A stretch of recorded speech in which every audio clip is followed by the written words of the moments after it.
You guys are getting along.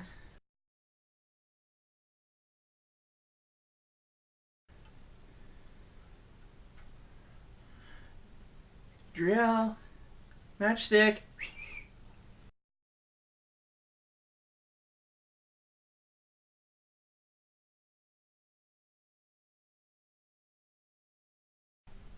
You guys want to do anything?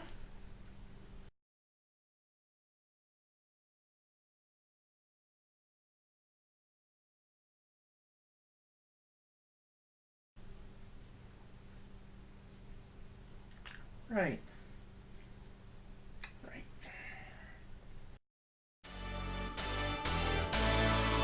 You got the touch. You got the power.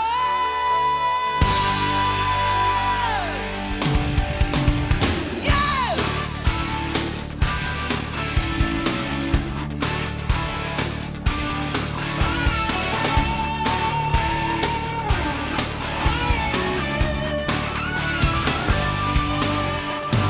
After all is said and done, you never walk. Hey guys, the Geek again. Been pumping out a lot of stuff lately. Been kind of busy, been tearing my apartment apart trying to clean it out because sadly, I now know what it's like to smell piss and vinegar. It's more specifically cat piss. Let's not get into that. Anyway, review time. We are not actually doing a review. We're going to do kind of a collection kind of thing. Basically, I'm going to show off my Pokemon collection. And not really show off the collection, but more so just show off how I care for it and how I keep it stored. Does that make any sense? I don't know. So today's episode is Pokemon cards, I guess. I really don't know how to title this episode, so maybe it'll be up and better by then. But we're going to go straight to it, so let's check it out. Okay guys, here we go. This is one of my many books. It's an older book, which is why all the Marvel Comics stickers are on it. And these goofy labelings are going to be on some of them. These used to be books I would use for Yu-Gi-Oh!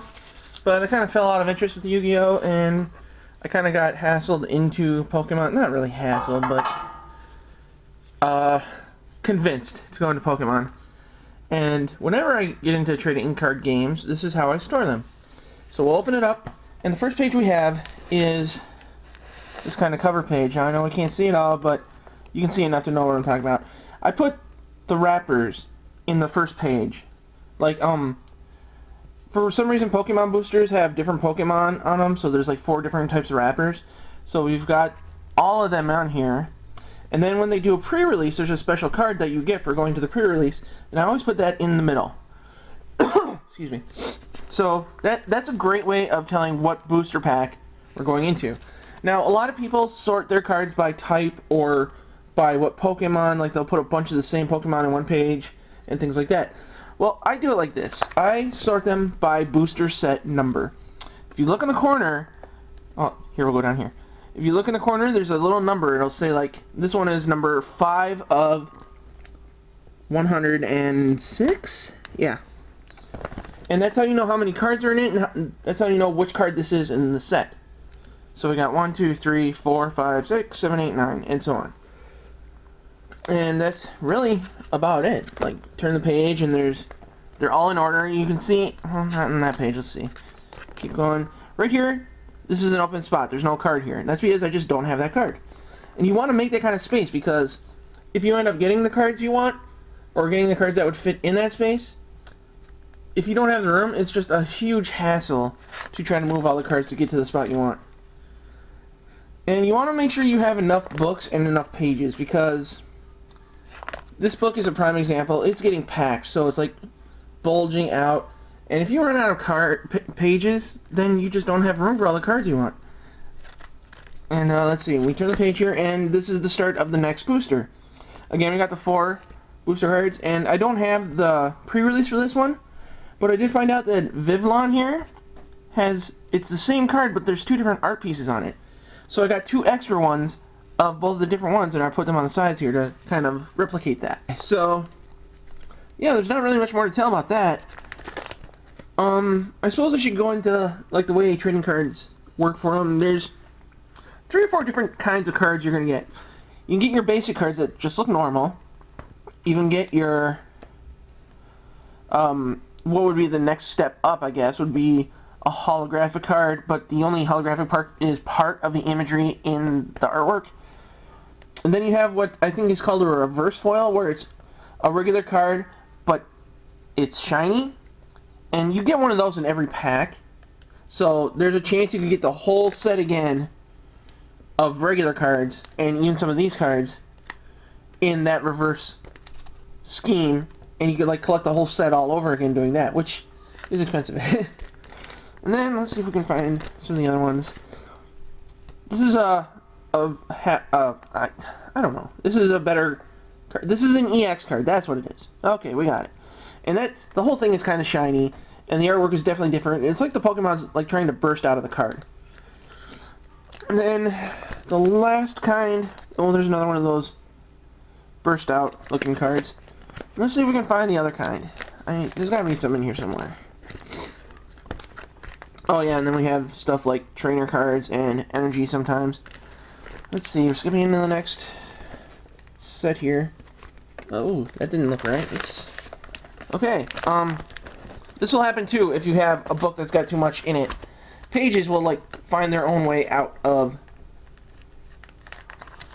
the binder. So you gotta be very careful when you're turning these pages. So let's just look like this for what we're looking for. Okay, here's the last kind we're looking for. Yeah, we'll go down here. This is what's called a full art. It's basically the same kind as those arts with the Pokemon trying to burst out, except the whole card is of the Pokemon. Like, there's no border that's just for information. You can still see all that information, but it's all part of the big artwork. And there's a lot in here. And this is just one book. I have 2 more, but obviously I need more because look at this. This thing is trying to burst out of itself. So I need to split it into more books. And the problem with this is I've been trying to start getting books that are like this, which are thinner, and they're meant for a specific booster set. This one was made to correspond with Furious Fists, which is this booster set. And I got the pre-release card for that. And like the way you can do that is you can just get 1 book for each booster. And that would make things a lot easier when you're going to look to find cards, because if you ask somebody, well, what booster is it from? Well, I don't know. Well, what does the little design next to the number look like? And more often than not, as you get into collecting, you'll be able to tell what image is meant for which set. Not all these books, they're not going to be the exact number for cards you need, or like there's either going to be too many pages, which is hopefully more often than not, or there just might not be enough pages, which I have not seen happen yet. But to be fair, I've only gotten the 1 set. So what I intend to do with that is, when I find that I have more space, I'm going to start putting the promo cards in here.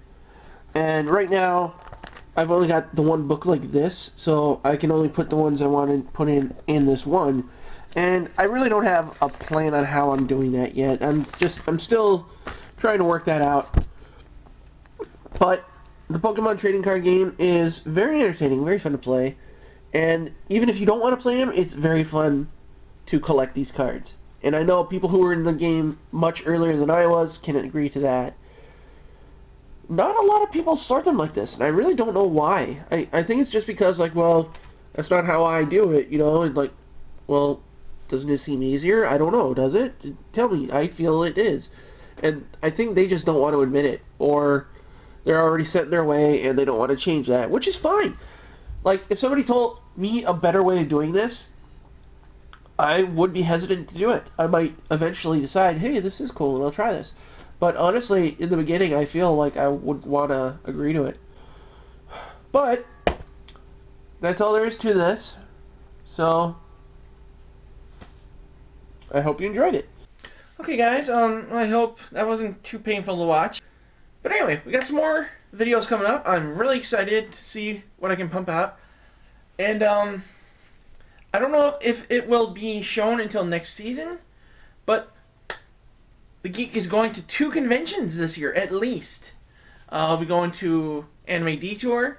Hopefully I'll be at least one panel, like on the panel. I'll definitely be going to tons of panels, but a buddy of mine is hosting a couple panels, and I'm hoping he is willing to allow me to partake in them.